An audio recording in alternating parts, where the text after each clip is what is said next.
Hello, welcome back to my channel. ഇന്ന് നമ്മളിതാ സിമ്പിളായിട്ടുള്ളൊരു ഫ്ലവർ ബൊക്കറ്റാണ് ഉണ്ടാക്കുന്നത്.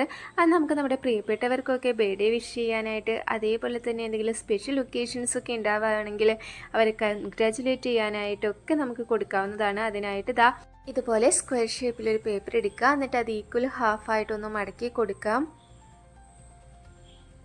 ഇനി അതിൻ്റെ മടക്കുള്ള ഭാഗത്തുനിന്ന് ഒരു ഫ്ലവർ വരച്ചു കൊടുക്കാം. ഫ്ലവറിൻ്റെ ഹാഫ് പോർഷൻ മാത്രം വരച്ചാൽ മതി.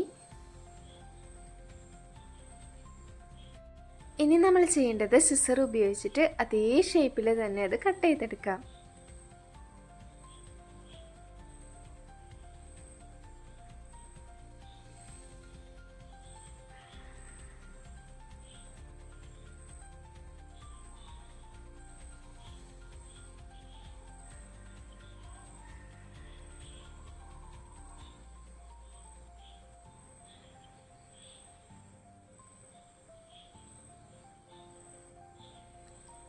ഇങ്ങനെയാണ് ഇപ്പോൾ നമുക്ക് കിട്ടിയിട്ടുള്ളത്.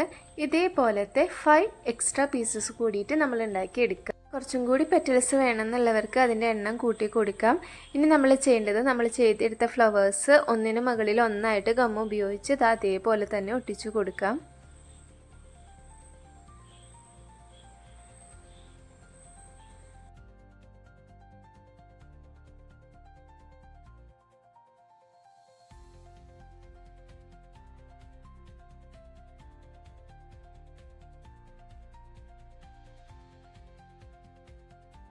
എല്ലാ പെറ്റൽസും നമ്മൾ ഒട്ടിച്ച് കൊടുത്തിട്ടുണ്ട്. ഇനി അത് ജസ്റ്റ് ഒന്ന് വിടർത്തി നോക്കുക. എന്നിട്ട് ഇനി അതിനുള്ളിലേക്ക് വെക്കാനുള്ള സ്റ്റെമ്മ് സെറ്റ് ചെയ്യാം.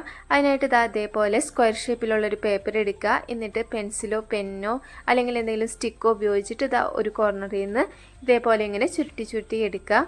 എന്നിട്ട് ഗം ഉപയോഗിച്ചിട്ട് അതിൻ്റെ അറ്റത്തായിട്ടൊന്ന് ഒട്ടിച്ചു കൊടുക്കുക.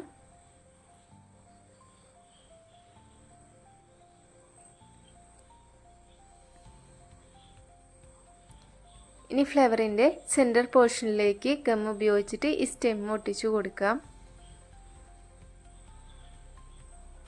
സ്റ്റെം വെച്ചതിന് ശേഷം ഫ്ലവറിൻ്റെ രണ്ട് അറ്റവും ഗം ഉപയോഗിച്ചിട്ട് അതേപോലെ തന്നെ ഒന്ന് ഒട്ടിച്ചെടുക്കാം. ഇനി നമ്മൾക്ക് ഇതിലേക്ക് വെക്കാനുള്ള ലീഫ് സെറ്റ് ചെയ്യണം. അതിനായിട്ട് അതേപോലെ ഒരു പേപ്പർ എടുക്കുക. എന്നിട്ട് അത് ഈക്വൽ ഹാഫായിട്ട് മടക്കിയിട്ട് അതിൻ്റെ ഒരു ഭാഗത്തായിട്ട് ഒരു ലീഫിൻ്റെ ഷേപ്പ് വരച്ചു കൊടുക്കുക. എന്നിട്ട് അത് അതേ ഷേപ്പിൽ തന്നെ കട്ട് ചെയ്തെടുക്കുക.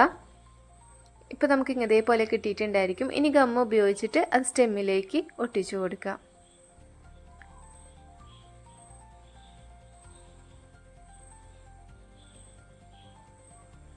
ഇനി അതിൻ്റെ അറ്റത്തായിട്ട് സിസർ ഉപയോഗിച്ച് ജസ്റ്റ് ഒന്നിങ്ങനെ വലിച്ചു കൊടുത്തിട്ടുണ്ടെങ്കിൽ അതിൻ്റെ അറ്റം ഇതേപോലെ ഇങ്ങനെ മടങ്ങി കിട്ടും. ഇനി ഒരു ചാർട്ട് പേപ്പർ എടുക്കുക. എന്നിട്ട് അതിൽ നമ്മൾ ഉണ്ടാക്കിയെടുത്ത ഫ്ലവർ വെച്ചിട്ട് അതിൻ്റെ താഴത്തെ ഭാഗം മാത്രം ഇതേപോലെ ഒന്ന് മടക്കി കൊടുക്കാം. ഇത്രയേ ഉള്ളൂ. ഇനി നമുക്ക് ഇതിലേക്കുള്ള വിഷസ് ഒട്ടിച്ചു കൊടുക്കാം. നമുക്ക് എന്ത് മെസ്സേജാണോ കൺവേ ചെയ്യേണ്ടത് അത് ഇതേപോലെ പേപ്പറിൽ എഴുതിയിട്ട് ഗം ഉപയോഗിച്ചിട്ട് ഒട്ടിച്ചു കൊടുക്കാം. അപ്പോൾ സിമ്പിളായിട്ടുള്ള ക്രാഫ്റ്റാണ്, എല്ലാവരും ഉണ്ടാക്കി നോക്കുക. വീഡിയോ ഇഷ്ടപ്പെട്ടാൽ ലൈക്ക് ചെയ്യാനും കമൻറ്റ് ചെയ്യാനും സബ്സ്ക്രൈബ് ചെയ്യാത്തവരുണ്ടെങ്കിൽ സബ്സ്ക്രൈബ് ചെയ്യാനും ഒന്നും മറക്കണ്ട കേട്ടോ. ഇതുപോലെയുള്ള അടിപൊളി ക്രാഫ്റ്റ്സുമായിട്ട് അടുത്ത വീഡിയോയിൽ കാണാം. ബൈ.